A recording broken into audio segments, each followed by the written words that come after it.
Hello and thank you.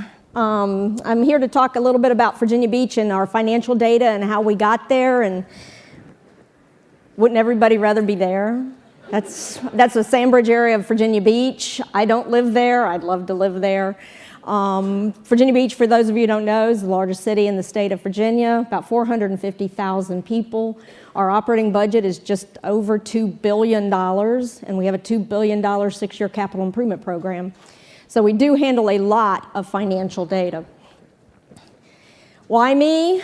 I spent 30 years in the budget office. The last 15 as the budget director. And for most of those years, we manage data. We look at revenues and expenditures and how we actually did. We're pulling economic data in. We're looking at performance data, and we're trying to match up resources and performance areas. So we handle a lot of data. But for 20 years, as I was the director and as the acting director, I listened to, we need to make decisions based on data. And I'm like, well, what are you making them on? That's what we do here. We make decisions based on data. And I think a city council lady said it to me in such a way that it was really in my face. I was in a budget presentation, and she looked me dead on and said, I want more information, but less of it. Oh, now I'm in trouble. But more than that, data for me is personal. I live my life every day based on data. I've been a diabetic for 30 years. I use a continuous glucose monitoring system. It gives me lots of data, and I need less of it. So I kind of got where she was coming from. So that's kind of how I got here. I'm a big proponent of transparency. I believe the budget is the citizens' dollars. We need to be able to tell them. They need to be able to understand it. So we want to make sure it's as easy to use as possible. When we started down this path, we wanted to also help our internal users use data better to make decisions. We started, as most budget offices do, by putting our PDF online. We were cool. And now you can even use flip books, and you can make the pages turn like you're really looking at it. Printing those 3 volumes, one of which is an executive summary that's only 100 pages long, cost us about $200 for every set of those 3 books we purchased. So getting them online was a huge savings for the city, and not as much landfill capacity. It was used up after that. So after we got to that point, about 2013, we were happy in our little PDF world. These guys came into my office, referred to me by the IT department, wearing blue jeans and a sweatshirt, and they were our Code for America brigade, and they wanted to hack our budget data. We'd been getting a little bit of pressure from city council to provide data in a deeper level, more of a line item based stuff, so we were kind of interested, and we thought we could see what they could do to help us. We went to their hackathons, and we tried to help them package it up. But we dumped about 60,000 lines of data on them, and we kind of overwhelmed them. But it got us thinking, there had to be a way to do this. So in 2015, we launched our open budget portal to rave reviews. The city council loved it. I had General Assembly members calling me like, this is really cool. Because we controlled the data, it was relatively easy to do. My staff would tell you that was a complete fabrication. I didn't have to do it. I just got to stand up and get the accolades for it, so that's where it is. About 6 months later, we started loading actual data based on the current quarter actuals into the portal, so you can, by line item, track the expenditures against the budgeted numbers. 2016, we launched our budget simulation program. This has been a huge hit with our citizens. They can actually go in and be the city manager. They can change the revenues. They can change the expenditures. We like it because we can say, hey, if you want to reduce your real estate tax by 50%, as we all do, you're going to have to now balance your budget, because we have to. The state law says we must present a balanced budget, so the citizens must. If they go in and balance their budget, our commitment is we will send that to city council. We will tell the city council how they balance their 50% real estate revenue cut against the budget. We had about 75 people do that the first year that it was open. What I find fascinating with this tool is that people are out there in the summertime in our off-budget season still playing around with the budget, figuring out how it works. When you click on, I want to add police officers, it tells you how much it costs to add a police officer. So we're giving a lot of good educational information through this portal. That same budget cycle, we opened our open performance portal. Right now it's organized around our 2040 vision sustainability plan. Not as much use. I actually had a director the other day send me a really cool shot of Austin's and said we should do one. So I got a little communication issue there, and we're going to try to beef this. I sent her the link so that she could see we actually had one too. So we're going to realign these to council goals. Our council just had its retreat and revisited its goals for the first time in 20 years. So we want to kind of realign and beef up the measurement tools around the council goals and maybe get people to realize we actually have one of these things. So we made some steps. We'd gone from budget to performance, which the budget office all controlled. Then we were down to, okay, now we want to do more. We want to be able to free our data, as I say. It's all in silos, it's all in old systems, and we wanted to be able to open those up so that the citizens could see it, but more importantly, that our internal users could see it, that they could get a sense of their data, where there were opportunities, where there might be problems, and use it differently.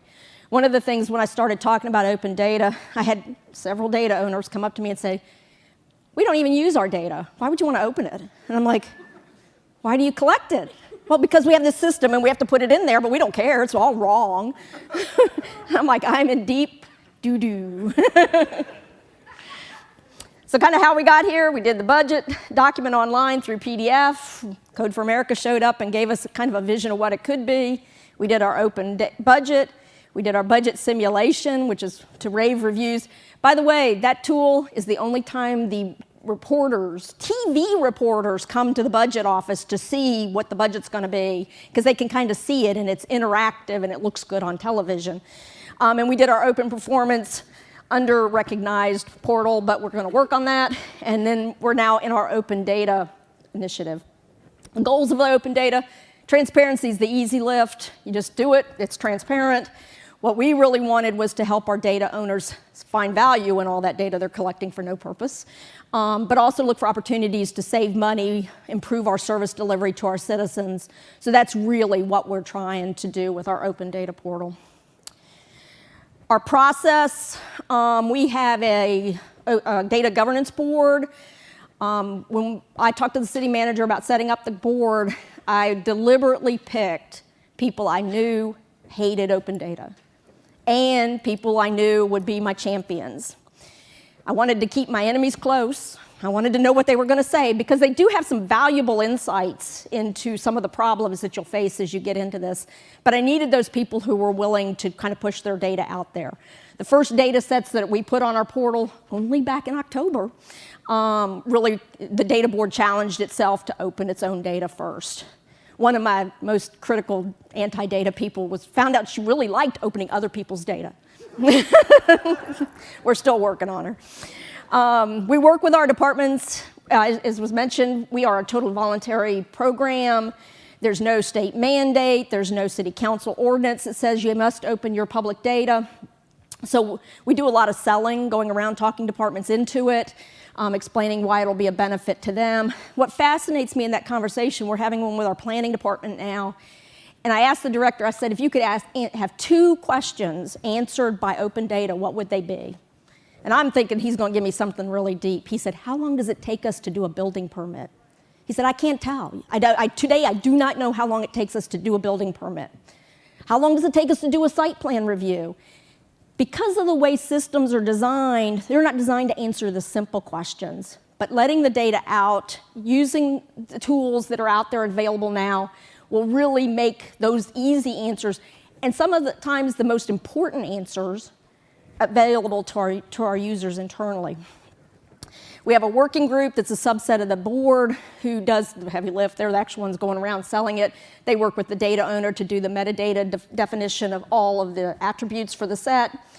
We place the data in the portal internally so that the data owner and the data board and the data working group can look at the data, clean the data, make sure there's no burps in the data before we make it public. So once the board sees it for the last time, they approve the publishing of that data, then it goes public. And then we have a bunch of analytics that monitor the use. It's no surprise here, the two most popular data sets in Virginia Beach, employee salaries and restaurant inspections. Somebody asked me today, was that internal or external? I don't know, I'd have to go find that out. We never thought about looking at it that way. So this, we are What Works Cities. We made the announcement back in October. The funny thing about this picture is that the two guys in the very back row, Jonathan Hobbs and Steve Ramsey, both have their eyes shut in this photograph. They said that's because the next day we were going to open the open data portal, and they were just praying it was going to work. The city manager, who is on y'all's left, new city manager, been there about a year now. The mayor's on the other side of the sign. The rest of the people are mostly budget folks, some of my new staff, and a couple people who were just wandering the hall, and the city manager drug in to the picture. And they're going, the fire chief, I don't know why I'm here, but I was told to stand here, so. I don't know if Ewan's in the audience, I can't see out there. We photoshopped him into the picture because Socrata really helped us get our open data portal too. They have great resources if you're heading into this path. Make sure you make contact with them. They'll come down and do day workshops with your staff. So in addition to the What Works people in terms of helping us define our governance structure, our terms of use, all the weird background stuff that I wouldn't do if I wasn't a What Works city. They really helped us see why that was really important. So do call on your vendors to make sure they can help you through that. So here we are, open data portal, yay! We opened it in October. We don't have a whole lot of data sets in there yet. We have police data. It's loading every 4 hours. We have employee salaries. We adjust that only when we give a comprehensive pay increase.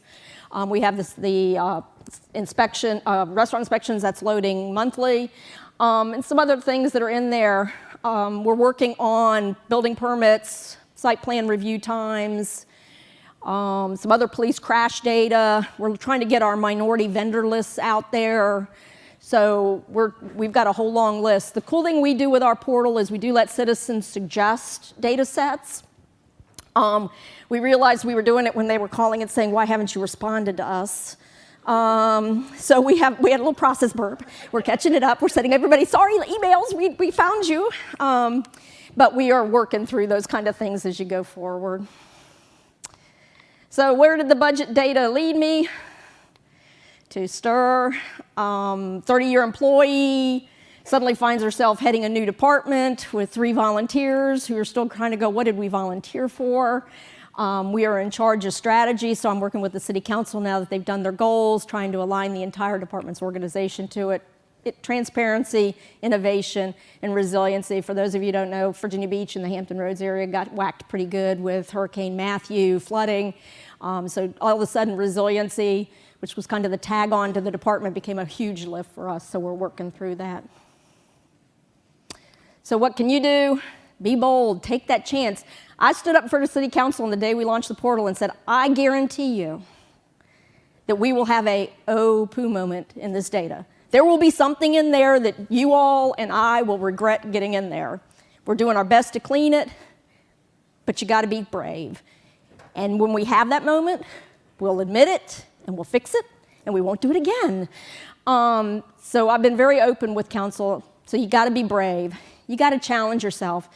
And your staff, the budget office, they were probably kind of glad to see me leave because, being a good director, you can do this in 4 months. And they're like, that means 8 months or 4 months of nights and weekends. But challenge your staff, try new things, take that risk. That's it for me. Is there any questions I can answer? Yes, sir.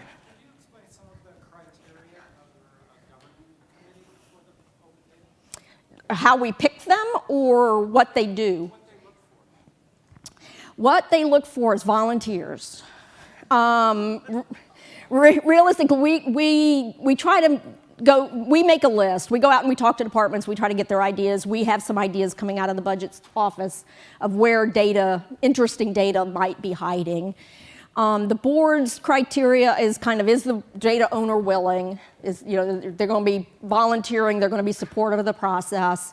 Is it going to be interesting to citizens? Is there a value to the data set internally? We have some data sets that we may never open, but because the data owner really values them in that portal, but it's a little too scary maybe to release, we may leave them private forever.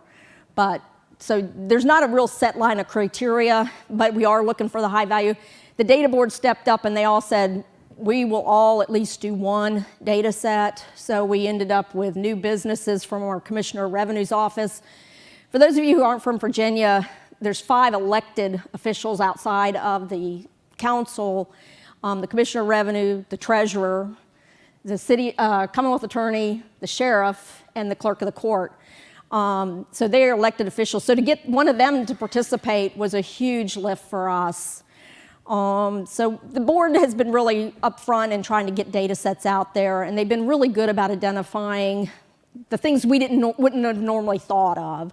And they get down into the attributes and saying, what do you mean by this? We're trying to make it as English as possible and not government speak. So we do go back to data owners and say, hey, we know this thing means something to you, but we have no idea what it is. The next thing we're going to be doing is opening our open expenditure portal. We're kind of working through those issues right now. Any other questions I can answer? Catheryn? Yes, sir. You guys are pretty far along compared to a lot of folks in the audience. Does it get easier? As you have these victories and proof points of it actually making a difference for some of the folks in government? Yeah, I think it gets easier. First of all, you get more familiar with the tools. So you can kind of help them see it quicker. You kind of know what questions and what the pushback points are going to be. I haven't been fired yet, so it must be getting a little bit better. So we just kind of work through it. I guess from 30 years of budgeting, I'm a little bit in everybody's face anyway. So I'm like, why wouldn't you open your data? What are you hiding? So we do push back a lot, and we try to talk through it. So I don't know if it's getting easier, but it's getting more fun. Does that help? Anything else? Well, thank y'all.